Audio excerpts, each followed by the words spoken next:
Howdy, cadre. We still at it. And continuing our story. Yeah, I got little bits I have to go back for now. It's annoying. So, continuing the rentals dispute saga.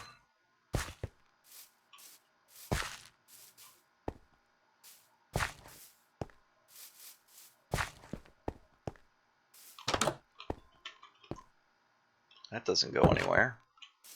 Is this like a security gate? Yes. A no longer used security gate. Okay.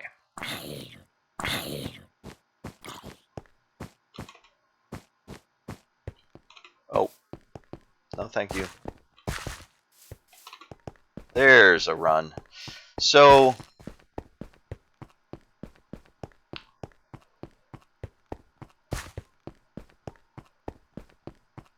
I guess earlier this summer, my landlord got an offer for the property.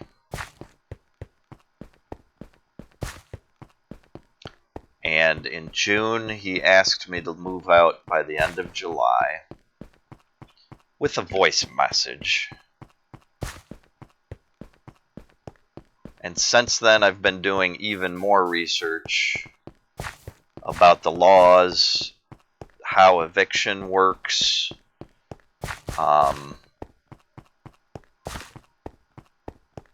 and the ways he's ignored his statutory obligations. So,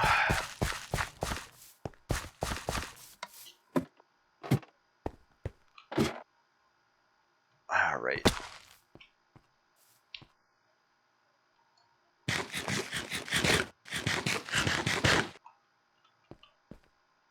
I'm trying to figure out what to do next.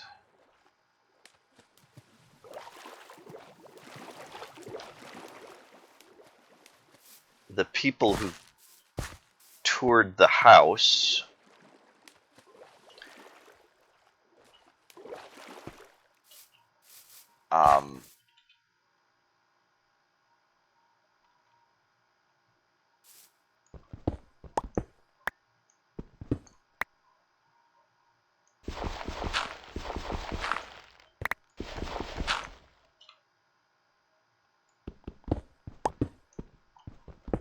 included.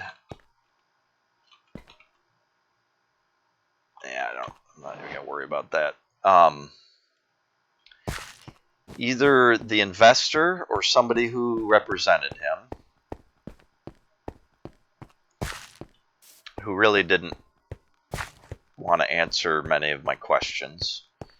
I spoke with him and said that, I'd love to stay here if possible. I'd be happy to sign a short-term contract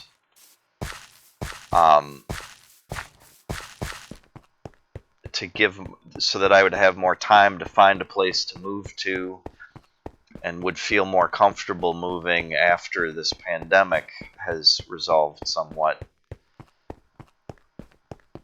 But he didn't really want to answer my questions. I asked him if he ran a property management company, and he said no, which I don't know if that was maybe a lie, or maybe it was technically true if he worked for somebody that owned a property management company, or if he was thinking that he was just investing in the property and wasn't going to manage it. I don't know. I'm not sure. All I'm confident of is that his answer didn't help me learn anything helpful. I spoke more with the real estate agent who was kind of leading the tour, and I made those things clear to him too, that I thought it was kind of unfair and made me feel at risk that I was being asked to move out during a global pandemic. I should probably cross to the north.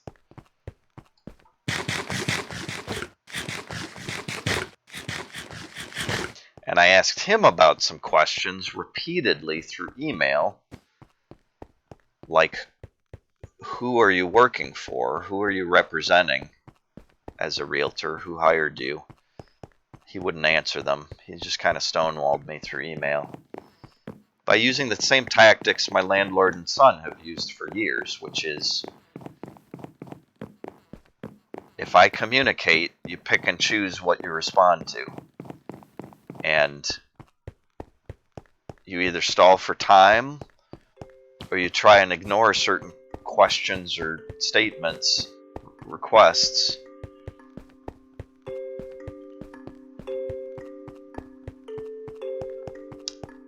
By just targeting things that are easy to answer or respond to and ignoring the rest. And I've dealt with people who do that in my personal relationships too. If I send an email that's too long and covers too many subjects, they just respond to the easy parts. And that way they either delay or avoid dealing with the more difficult parts. So, oh wow, what's this? Indoor mall, little plaza. This is cool atrium.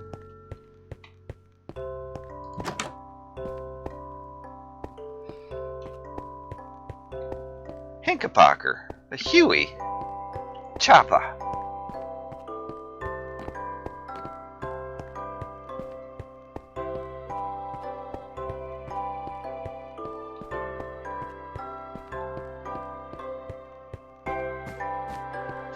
Fun. I can't use this, can I?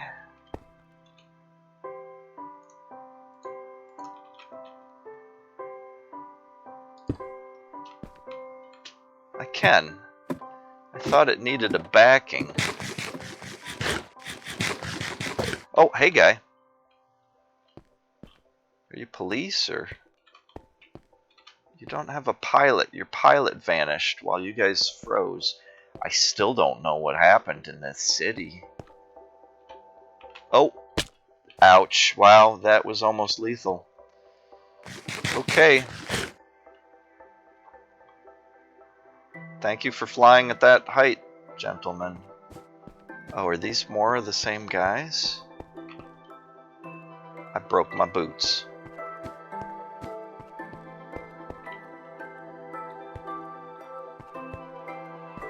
Oh. It's a crime scene. How do you get your car in there sideways? That's a neat trick, buddy. So you don't even have a face.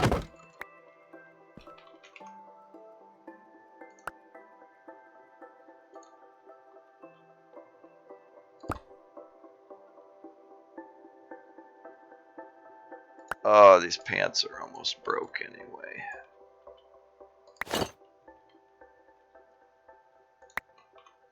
Full diamond armor. I finally got it. Finally got the full diamond armor.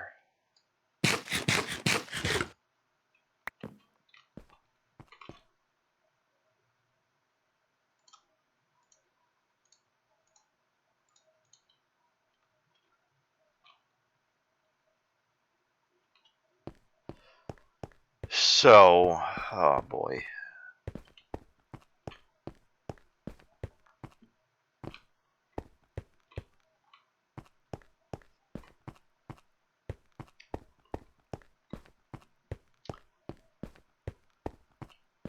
Possible paths forward. Oh, I was talking about the tour. So the realtor, the guy representing the potential buyer,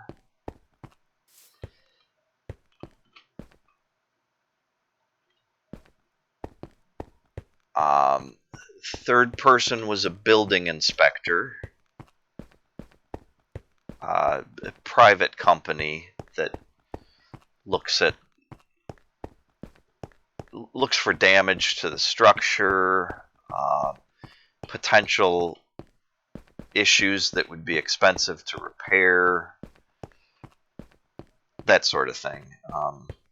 They're not like a city building inspector that care about smoke detectors beeping for the last 7 months, or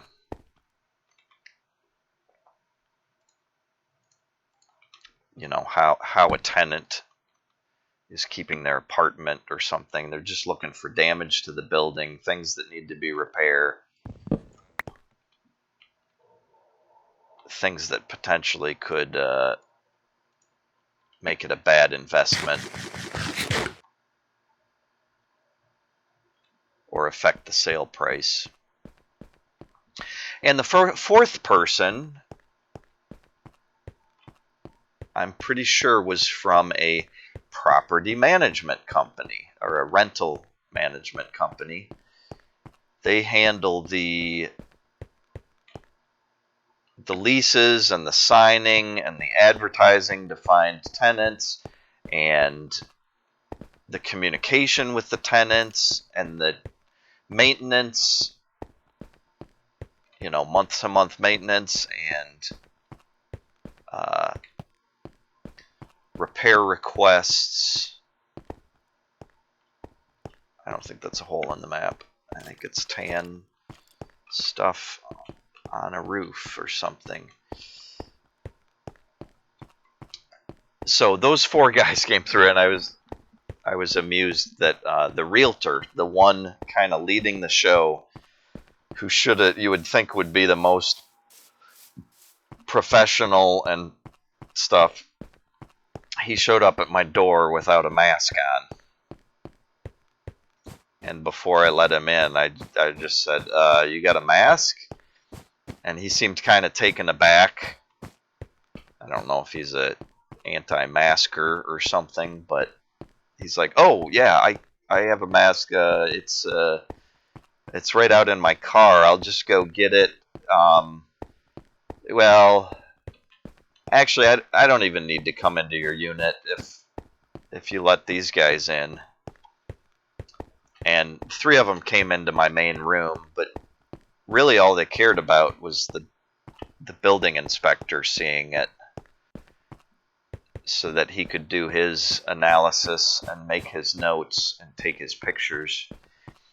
And the main thing he wanted to do was get into the attic from my unit. And he was a cool guy. He was chatty and open. He had to go grab a ladder to get into the attic, but then, you know, he climbed. I had to move a couple things. He climbed up there and took some pictures and informed me, something I never knew, that there was a fire once in this house, and it spread to the attic, and they had to replace some of the roof. And he pointed, I didn't climb up there, but I could see from where I was, he pointed to where there was new lumber next to charred lumber. There was a point where they kind of spliced the new roof to the old roof.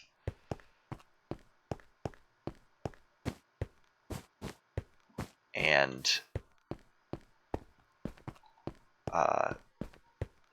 cut away the damaged sections and replaced it.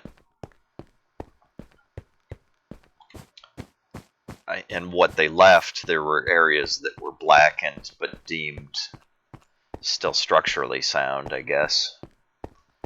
Just smoke damage, sooting. And I don't know if you've heard this recently or at all, but I am a fire investigation technician. So I just kind of found it interesting that after 14 years of living here, I was learning that there was a fire in this building that I never knew about. But it occurred before I moved in, obviously, and the repairs had been made well before I moved in. And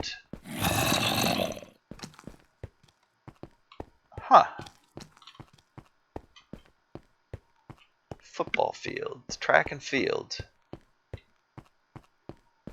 I don't want to be in here, I don't think. So,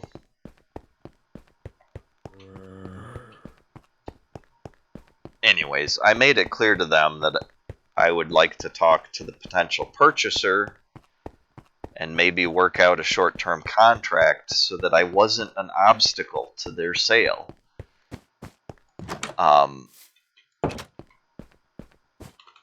And of course, I don't know what my landlord might have said to them. He probably said I was behind on rent, but did not say that I was withholding rent because they were ignoring maintenance requests.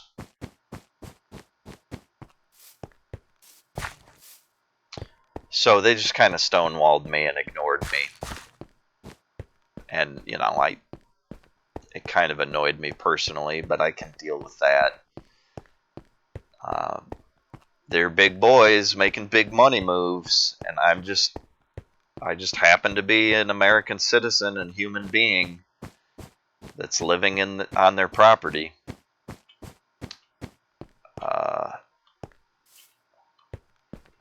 My dispute with them about the property is separate, I guess, from the fact that they own it and want to get out of owning it. Anyway, so yeah, that gets us pretty well up to my choices moving forward. I could go to the city right now. I could give them my 2 letters that include about 30 items that they haven't dealt with. And then the city would probably make them deal with those items, most of those items, within 30 days or face fines. But that course of action would just annoy my landlord.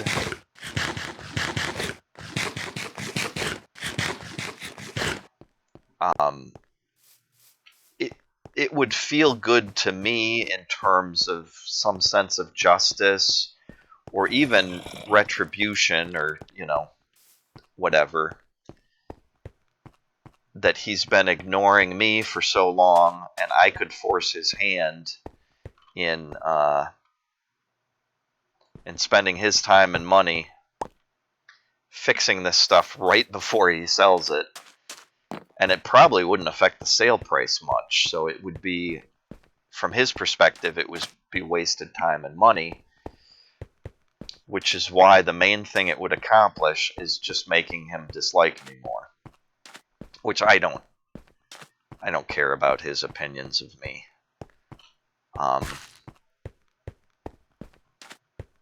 I figured out in the last 10 years that what I care most about are my opinions of myself and my family and friends and loved ones' opinions of me. I mean, that's where I take stuff the most personally, is if somebody who cares about me judges me harshly. You know, or if they go around telling their siblings or caretakers that I'm a racist or something, that really bothers me personally and emotionally and psychologically. But my landlord, he lost my respect a while ago.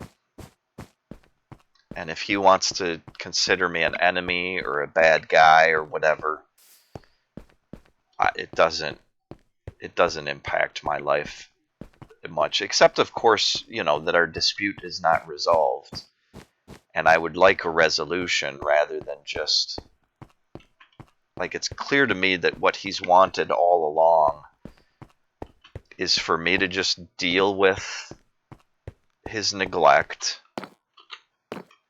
stay quiet, and eventually just move away, tuck my tail and run.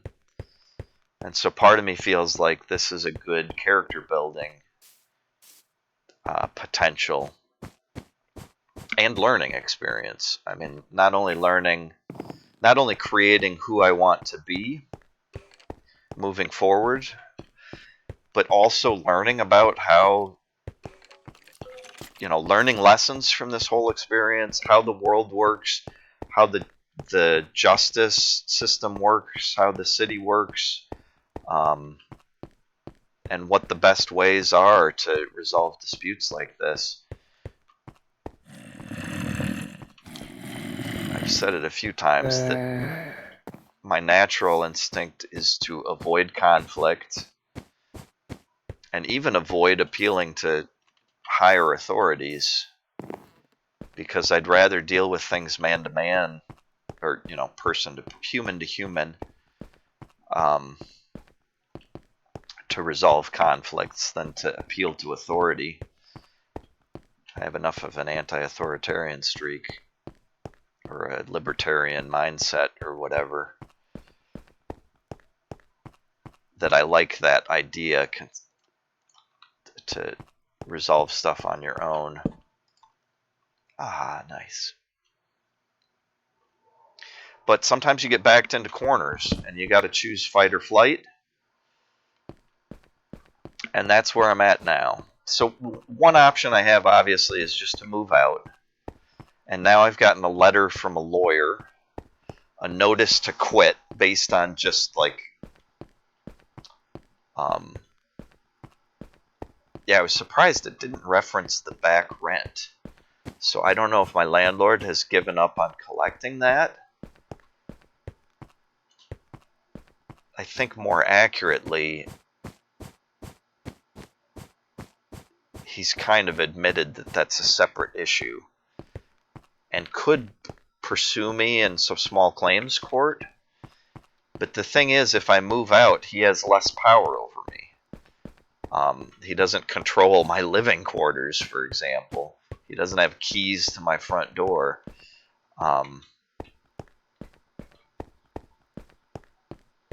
So anyways, if I were to just move out, I don't know if he would pursue me in small claims court to collect back rent. I think if he tried that, he'd fail, because I have a lot of collected evidence between text messages, those 2 letters, text messages with him and his son. And his son was very unprofessional and even criminal in some ways, I think, with how he handled the property management and communication with me.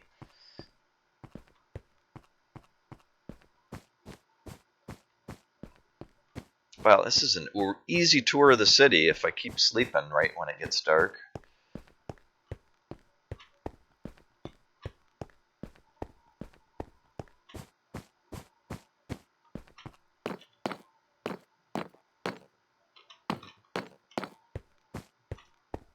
So, other options.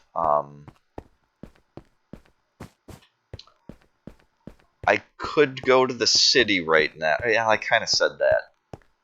And they might force his hand to make repairs. But that wouldn't benefit me much financially or otherwise, just maybe emotionally.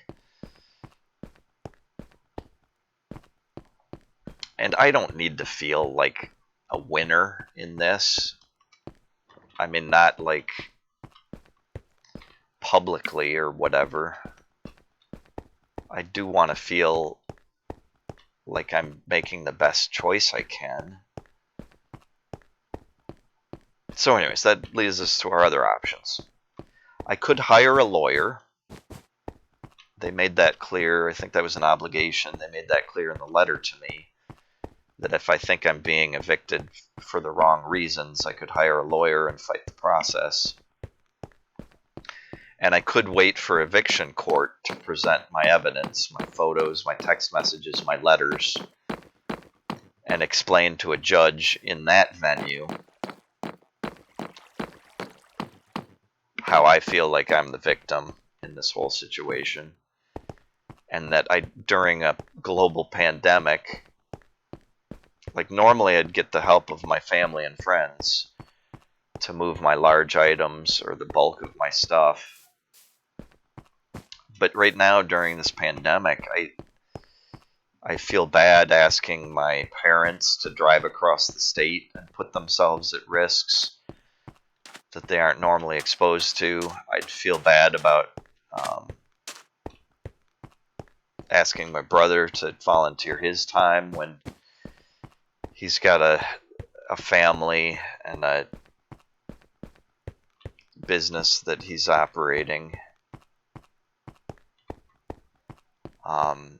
Similar with the few friends I have nearby. I'd either be asking them to take their free time on the weekend away from other things. Well, just that. I wouldn't ask them to leave their work. And I don't have anybody nearby that would help me move that's not working right now. Just me and my lonesome.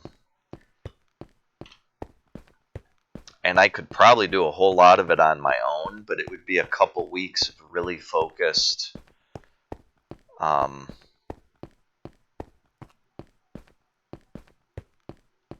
boxing things up and taking many carloads. And where I'm at now is I've moved 60 boxes out, but I've moved them to a storage unit. I don't know where I'll live next. I won't get into that right now, but my searches have not gone well. I've discovered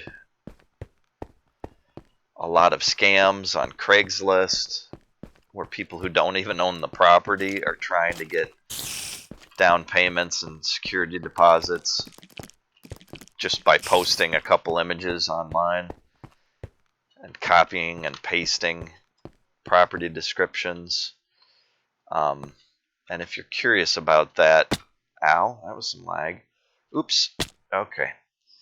The method is you take photos and descriptions from Craigslist, and then you either cut the asking amount in half or a third. So, you know, if the actual asking price for a rental is like $1,000 to $1,500 a month, then you ask for $500 a month on your listing.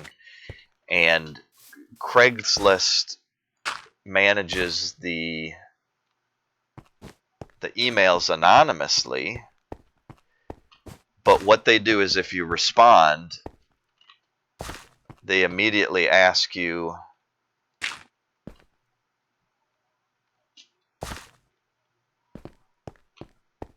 to send information to a different email address so that they can escape the Craigslist prying eyes and monitoring. And they say, oh, we just need you to contact this other email address so that we can set up your application and give you info for sending the down payment and security deposit. And I talked to a real estate agent because I was smart enough to not just email. I drove to a property in Ann Arbor that sounded really good. And when I got there, I found there was a realtor's sign in the yard, and so I called them. Had a long conversation about the details of the property, and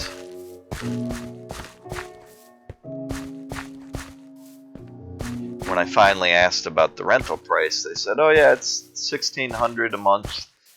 And I'm like, what? I saw an ad for $600 a month. And they said, oh, that we don't list on Craigslist. That's a scam. That's how I learned that any of this was going on. I think I missed a couple spots to the east.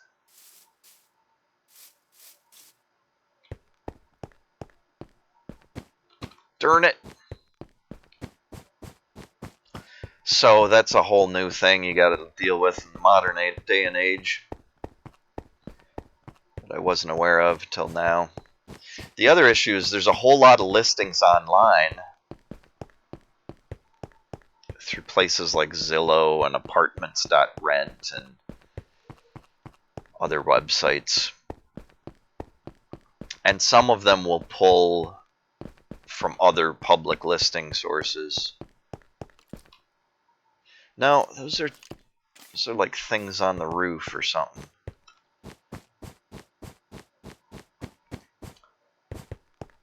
But the problem I'm having with those is that a lot of them just say no pets.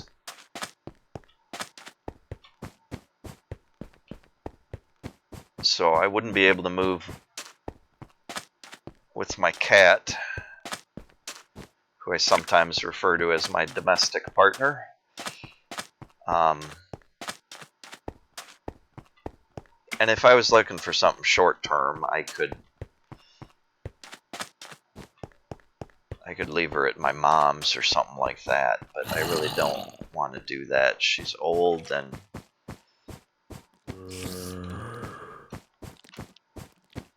I just worry that if she was separated from me, it wouldn't go well. In one way or another.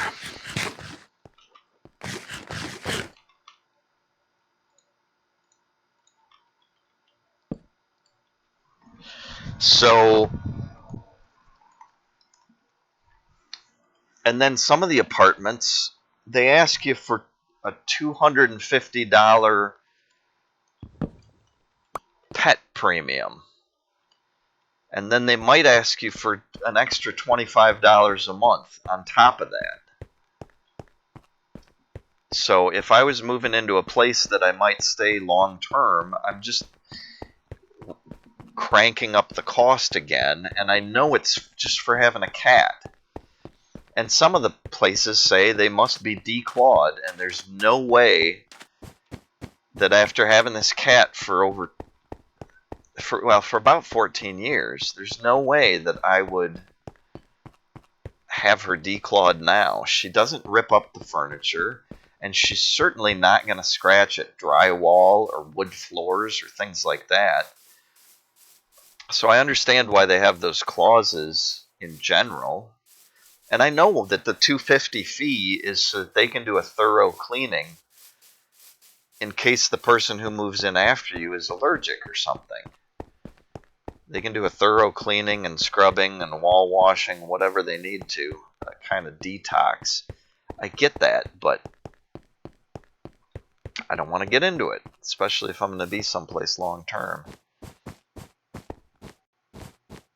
What is this? This looks like a museum, maybe?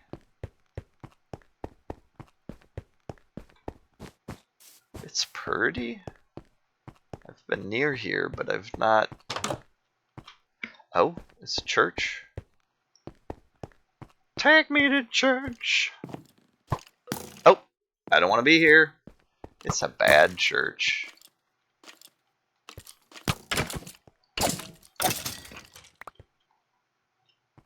Oh, there's plenty of books, but they're Bibles. I don't want to desecrate.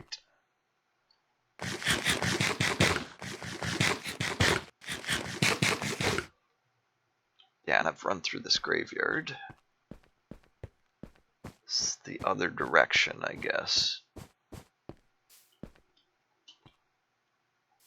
So, okay. So, yeah, I could hire a lawyer, fight him in court. I think the direction I'm leaning towards is seeking free legal aid. A private lawyer might be better at getting you money. And I don't think I'm going to get money out of this dispute. That's a pretty tree. They made it look like a weeping willow. But I do think I can get a lot of rent forgiveness if I make the right choices.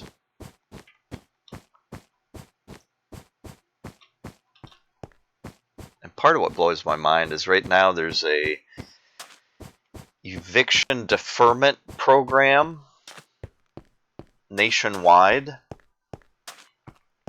that is helping landlords get money for tenants who haven't been able to pay rent because of the Rona. And the way that works from my research is the landlord fills out an application and the tenant fills out an application, and it can cover March through September of 2020. And if approved, the federal assistance money under the CARES Act covers 90% of those, I think, 7 months. You can count it out yourself, March to September. And yeah, 90%. So I would just have to pay 10% of that back rent. And then the government would pay 90%. And that way, the landlord could collect all 7 months of back rent. And I owe him more than that, but again, I'm withholding it because he's ignored my legal requests for maintenance and repairs for a lot longer than that. So,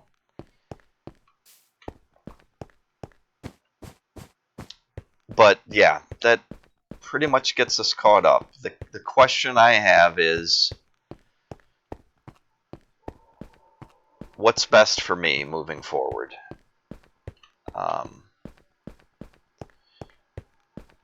Should I just move out and see what happens? Should I confront him right away, either in person or with another letter, to try and figure out the best path forward in cooperation with him? I'm not really leaning that way because he's been so uncooperative and uncommunicative with me that it's obvious he doesn't care about my health, my security, my safety, my future, my best interests. All he cares about is how much money he can collect from me. And that is secondary now to his higher priorities. His higher priorities being his main job, running a nursery over in Ypsilanti.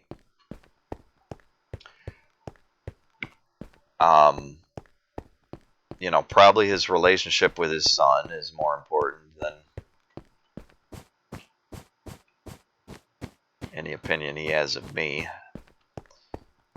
He also operates a landscaping crew, which is who does the very bare minimum of mowing my lawn to avoid fines from the city.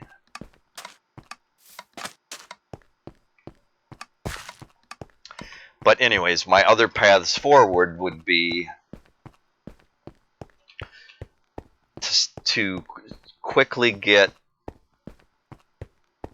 legal counsel, either free or paid, and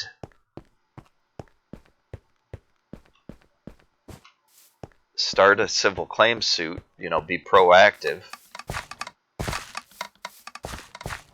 before he even starts an eviction process.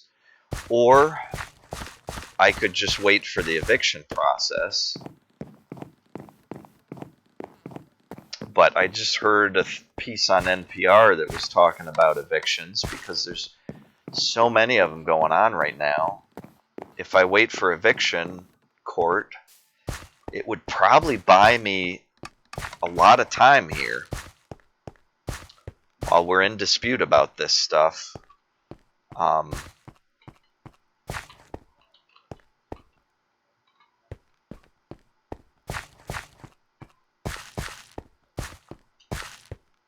Normally, I think evictions take 3 to 6 months, but there was a moratorium on them because of the Rona.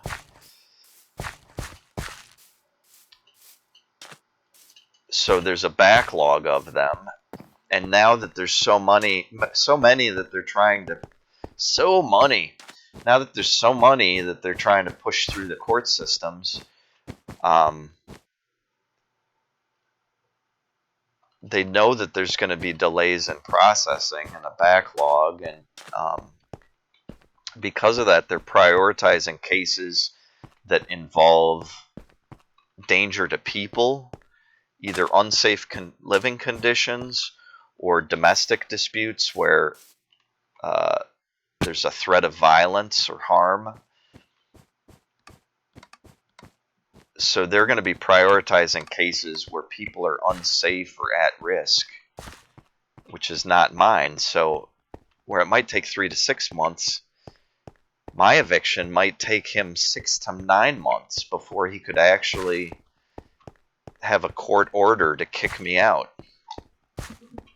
And that whole delay would postpone his ability to sell the property, which would really anger him. And during that whole time, I could force his hand on making repairs and fixing problems that both I and the law have been ignorant of or patient with or forgiving of for so long. So, yeah. I think at this point I need legal counsel just to make the best decision moving forward.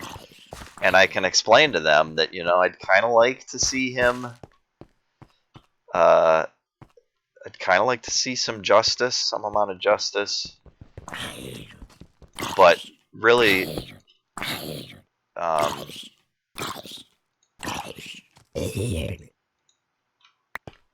what I feel the need to focus on, got it, is my future. And that means I need to balance my desire to have a safe and comfortable move with my desire to find a good place that I might stay a while. Against the pressures to move out.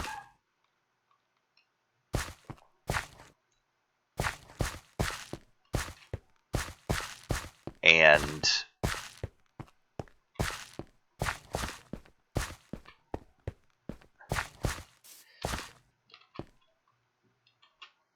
I certainly am not, I don't think I'm generally a person who seeks revenge. I do think about words a lot, and I watch, superhero movies like the Batman stuff often deals with justice versus revenge. And I'm more on the side of justice because I try not to hold personal grudges or want somebody who has hurt me to suffer as much as I'd like them to learn a lesson and modify their behavior in the future so that other people don't suffer for the same reason. And I think that more creeps into the area of justice that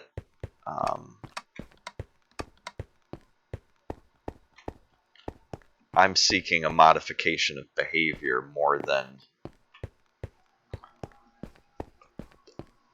I seek a personal desire to win, or I'm not interested in conflict for the sake of competition. I feel like a loser in plenty of ways in my life, and maybe that's why I avoid conflict, is that I don't, it's pretty natural to avoid, to not want to feel like a loser. And avoiding conflict can help you avoid those feelings, but at the same time, sometimes conflict is necessary.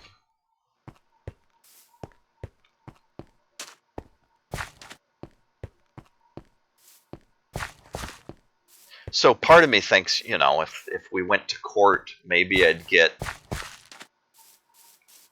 end up with a court ruling that did make me feel like I won, that I was in the right and he was in the wrong, that my actions were justified and his neglect and stuff.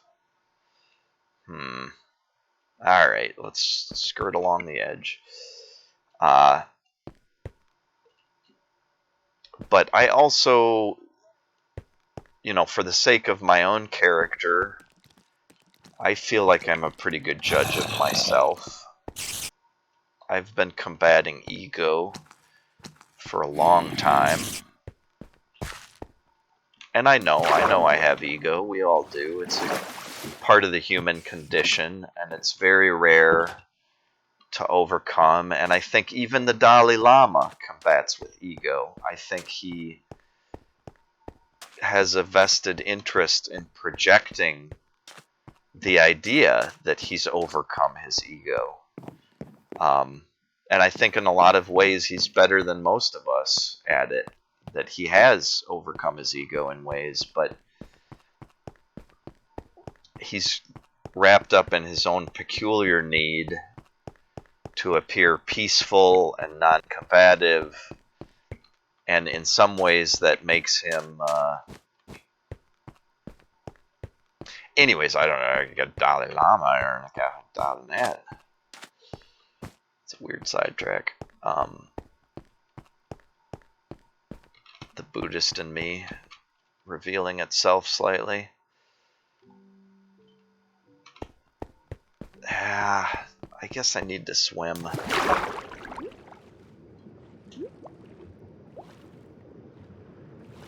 Get rid of the last of this unresolved space.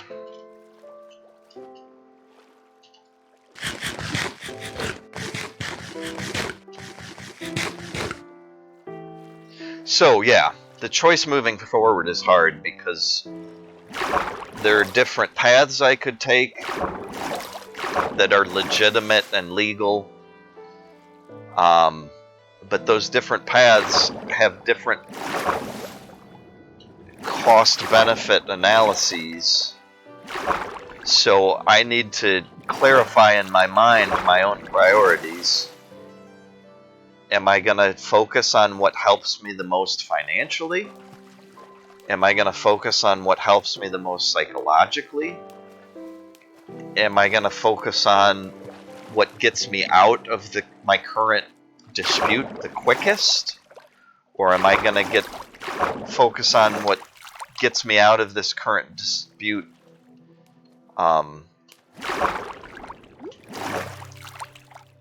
with the best results? And I think I'm going to first look at free legal counseling.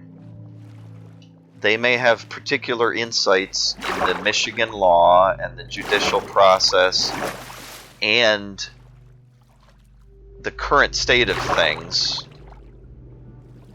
you know, with evictions and proceedings being unprecedented during this pandemic.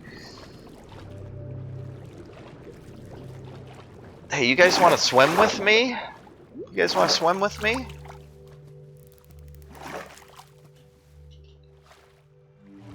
You going my way? I'm going this way. You want to swim with me? No? You coming? No? Okay. Sometimes they help you swim faster if they choose to swim with you, but man, metaphor for my life. Looks like I'm swimming alone for now. Yeah, that's not true. I've gotten a lot of support from my family, so I mean, mainly they're willing to talk to me, share their perspective, try and point me in the right direction in certain ways.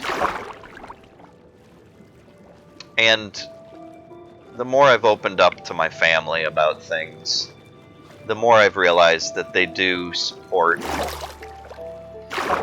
my right to make decisions for myself. And when I push back about certain things, they're often quite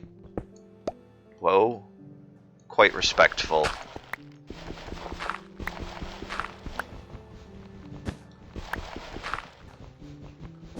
And supportive. And they let things go when I make it clear that I'd like them to let things go, so. Okay, hold on. I'm gonna, whatever. I'm just gonna derail that track. These have brakes anyway, right? No, these are full. I wonder if I should collect. You know, I need a bathroom break. If you didn't know, now you know. If you don't know, now you know. Oh, let's go on the roof. It's a little bit safer on a roof. What? Okay. What? Okay, I'm not getting the... There we go. So yeah, insert catchphrase here.